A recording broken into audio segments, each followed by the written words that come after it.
Hello friends, মিঠুর পাকশালায় আপনাদের সবাইকে স্বাগত। আজ আমি সুজি ও ওটস দিয়ে ভীষণই হেলদি একটা রেসিপি আপনাদের সাথে শেয়ার করছি। এই জন্য প্রথমেই মেজারিং কাপ মেপে 1 কাপ পরিমাণে সুজি নিয়েছি, ওই সাথে হাফ কাপ পরিমাণে ওটস নিয়েছি।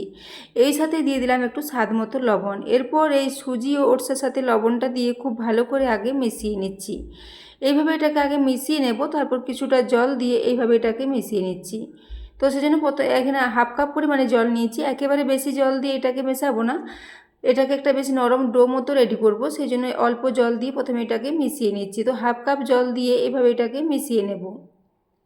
তো দেখুন পুরো হাফ কাপ পরিমাণে জল এখানে দিয়ে দিয়েছি। তারপর এটার সাথে খুব ভালো করে মিশিয়ে নিয়ে এটাকে রেস্টে রেখে দেব প্রায় 5 মিনিটের জন্য। তো এইভাবে চামচে করে খুব ভালো করে এটাকে মিক্স করে নিচ্ছি।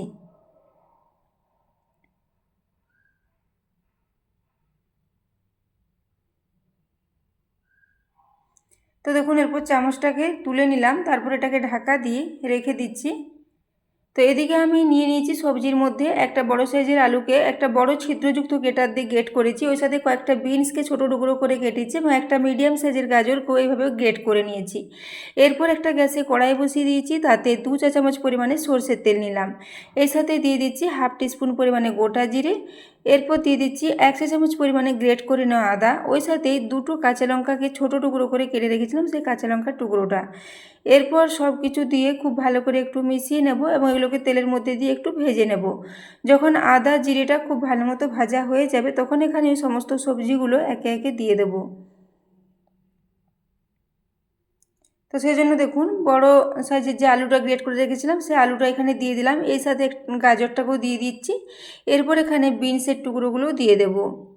তো এখানে আপনাদের বাড়িতে যা যা সবজি থাকবে তাই তাই দিয়ে রেসিপিটা তৈরি করে নিতে পারেন। এখানে আপনারা বাঁধাকপি, ক্যাপসিকাম সব কিছুই মিশিয়ে নিতে পারেন এভাবে ছোটো ছোটো টুকরো করে কেটে নিয়ে।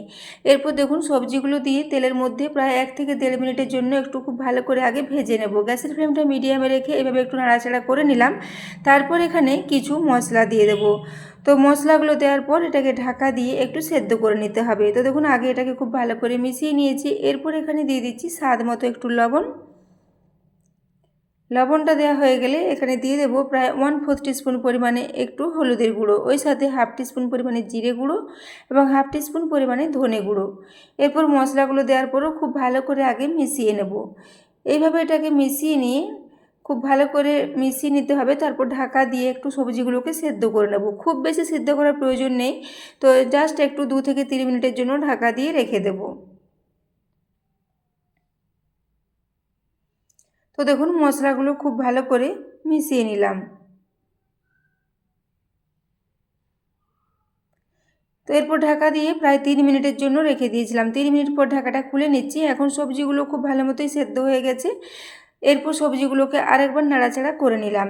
এরপর এখানে সব শেষে দিয়ে দেবো কসুরি মেথি। তা 1 চা চামচ পরিমাণে কসুরি মেথি নিয়েছি, এটাকে একটু উপর থেকে দিয়ে দিলাম। কসুরি মেথির পরিবর্তে আপনারা এখানে কুচনো ধনেপাতার ব্যবহার করতে পারেন। তো কসুরি মেথিটা দেওয়ার পরও এটাকে প্রায় 1 থেকে 1.5 মিনিটের জন্য একটু খুব ভালো করে মিশিয়ে নেব। তো দেখুন এটাকে খুব ভালো করে মিশিয়ে নিয়ে এইভাবে একটু ছড়িয়ে রেখে দেবো যাতে এটা ঠান্ডা হয়ে যায়। তো বন্ধুরা আজকের রেসিপিটা ভীষণই হেলদি, ভীষণই টেস্টি একটা রেসিপিটা আপনাদের যদি ভালো লেগে থাকে তাহলে অবশ্যই একটু বন্ধুদের সাথে শেয়ার করে দেবেন। তো দেখুন এগুলো অনেকটাই ঝরঝরে আছে, একদমই মিশে যায়নি। তো এদিকে আমি এটাকে ঢাকাটা খুলে নিলাম 5 মিনিট পর। তো দেখুন এখন সুজি এবং ওটসটা ভিজে অনেকটাই নরম হয়ে গেছে। এরপর এই সমস্ত সবজিগুলোকে এখন এর মধ্যে দিয়ে দিচ্ছি। সবজিগুলো কিছুটা ঠান্ডা করে নিয়েছি, তারপরে এখানে পুরো সবজিটা নিয়ে নিচ্ছি। তো পুরো সবজিটা এখানে নিয়ে নিলাম, তারপর এটাকে এই সুজি ও ওটসের সাথে দিয়ে খুব ভালো করে মেখে নেব। তো এই জন্য এটাকে আমি হাতে করে মেখে নিচ্ছি, এইভাবে খুব ভালো করে এর সাথে মিশিয়ে নিচ্ছি। তো মিশ্রণটা মাখার সময় যদি খুব বেশি শক্ত মনে হয় সেক্ষেত্রে এখানে একটু জল মিশিয়ে নিতে হবে। তো দেখুন এরপর এটাকে মিশিয়ে একটা নরম ডো মতো রেডি করে নিচ্ছি। তো মিশ্রণটা এখন কিছুটা শক্ত মনে হচ্ছিল, সেই জন্য আমি আবারও 2 চা চামচ পরিমাণে জল দিচ্ছি। খুব বেশি জল দিতে হবে না, 2 চা চামচ জল দিলে এটা খুব ভালো মতো মিশে যাবে। তো দেখুন জলটা দেওয়ার পর এটাকে খুব ভালো করে মেখে নেব। ওটস ও সুজিটা যেহেতু খুব ভালো মতো ভিজে আছে সেজন্য এটা মাখতে কোনো অসুবিধা হবে না। তো এই সবজির সাথে এটাকে খুব ভালো করে এভাবে মিশিয়ে নিচ্ছি। তো বন্ধুরা আজকের এই রেসিপিটা যদি ভালো লেগে থাকে তাহলে অবশ্যই একটা কমেন্ট করে জানাবেন এবং রেসিপি ভালো লাগলে একটা লাইক করতে ভুলবেন না। তো দেখুন এটাকে ক্রমাগত নাড়াচাড়া করে একটা বেশ ডো মতো রেডি করে নিচ্ছি। আজকের রেসিপিটা বন্ধুরা বানিয়ে নেওয়া ভীষণই সহজ, মাত্র কয়েকটা উপকরণ দিয়ে খুব সহজেই এটা রেডি হয়ে যায়। তো দেখুন এটা এখন প্রায় একটা ডো মতো রেডি হয়ে এসেছে। এরকম একটা নরম ডো রেডি করে নিতে হবে। তো দেখুন ডোটাকে এভাবে রেডি করে নেওয়ার পর আমি হাতটা পরিষ্কার করে ধুয়ে নেব। তারপর এখানে একটা চপিং বোর্ড নিয়েছি, চপিং বোর্ডের মধ্যে কিছুটা তেল মাখিয়ে নিচ্ছি।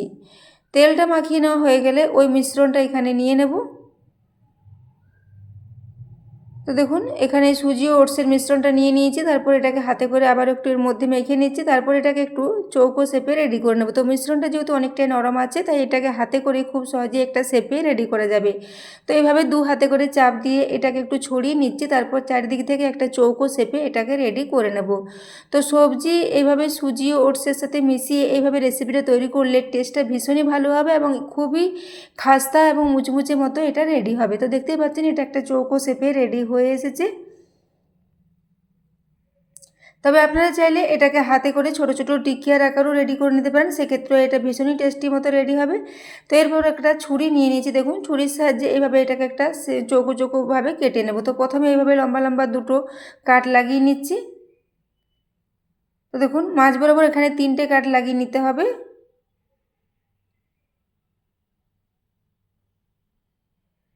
এরপর উপর থেকে আবারও লম্বা লম্বা করে দুটো কাট লাগিয়ে নেব, তাহলে ভীষণই ভালো মতো চৌকো চৌকো শেপে এগুলো খুব সহজেই রেডি হয়ে যাবে।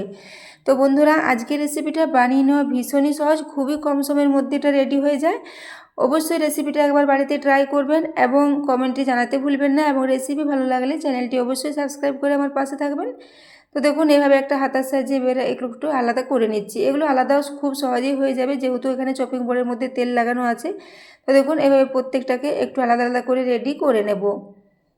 যেহেতু এখানে গাজর এবং আলুটা লম্বা লম্বা করে গ্রেট করে নিয়েছিলাম, সেজন্য এগুলো একটার সাথে একটা লেগে গেলেও কোনো অসুবিধা হবে না, খুব সহজে হাতে করে এগুলোকে ছাড়িয়ে নেওয়া যাবে। তো দেখুন ডোটা এভাবে বেশ একটা নরম ডো মতো রেডি করতে হবে, খুব বেশি শক্তও হবে না আবার খুব বেশি নরমও হবে না। তো দেখুন এইভাবে একটা পারফেক্ট ডো রেডি করলে এগুলো খুব ভালো মতো চৌকো শেপে খুব সহজেই রেডি হয়ে যাবে। তো এইভাবে আমি হাতার সাহায্যে সবগুলোকে তুলে একটু হাতের সাহায্যে শেপগুলো ঠিক করে নিচ্ছি। তো এগুলো এভাবে শেপ দিয়ে রেডি করে নেব, তারপর এগুলোকে একটা প্লেটের মধ্যে তুলে নেব। তো দেখতেই পাচ্ছেন খুব সুন্দর একটা চৌকো শেপে এগুলো রেডি হয়ে গেছে।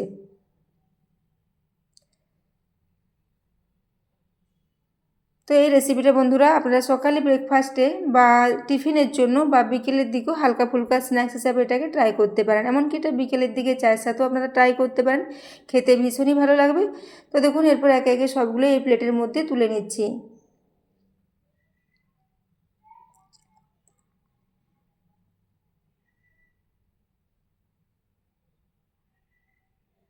তো দেখুন এইভাবে এগুলোকে প্লেটের মধ্যে তুলে রেডি করে নিলাম। তারপর এখানে কড়াতে আবারও কিছুটা তেল দিয়ে দিচ্ছি। তো এখানে আমি দিয়েছি অলিভ অয়েল। তো আমি এখানে 2 থেকে 3 চামচ মতো অলিভ অয়েল দিয়েছি, খুবই অল্প তেলে এগুলোকে ফ্রাই করব, খুব বেশি তেলের প্রয়োজন হবে না। তো দেখুন এখানে তেলটা দিয়ে কড়ার চারিদিকে খুব ভালো করে ছড়িয়ে নিলাম। তো এরপর একে একে এই সমস্ত নাস্তাগুলো তেলের মধ্যে দিয়ে দিচ্ছি। গ্যাসের ফ্লেমটা এখন মিডিয়ামে রেখেছি, মিডিয়াম ফ্লেমে এইভাবে একেবারে যতগুলো দেওয়া যাবে দিয়ে দিচ্ছি। তো সবগুলো একেবারে এখানে দেওয়া যাবে না, দু ব্যাচে করে এগুলোকে ভেজে নিতে হবে। তো দেখুন একে একে এখানে সবগুলোই দিয়ে দিচ্ছি। তো এরপরে দেখুন বাকি যেগুলো রয়ে গেছে এগুলো পরের ব্যাচে আবার রেডি করে নেবো। এইভাবে আমি প্রায় 2 মিনিটের জন্য একদিকটা ভেজে নেওয়ার পর এগুলোকে উল্টে নিয়েছিলাম। এখন দুদিকটাই খুব ভালো মতোই ফ্রাই হয়ে গেছে। দেখুন উপর নিচ দুদিকটাই খুব সুন্দর একটা কালার চলে এসেছে। তো 3 থেকে 4 মিনিটের মধ্যে এগুলো ভীষণ ভালো মতো ফ্রাই হয়ে যাবে এবং ভীষণ খাস্তা মতো এগুলো রেডি হয়ে যাবে।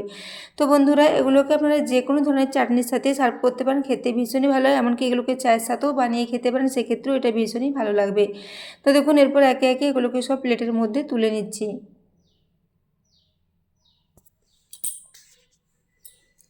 তো দেখতেই পাচ্ছেন এর কালারটাও খুবই সুন্দর এসেছে, ভীষণই লালচে মতো ফ্রাই হয়েছে এবং ভীষণ খাস্তা ও মুচমুচে মতো এগুলো রেডি হয়েছে। এরপর এগুলোকে দ্বিতীয় ব্যাচে আবার যে কয়টা আছে ওই একই তেলের মধ্যে দিয়ে ওগুলোকে একটু ভেজে নেব।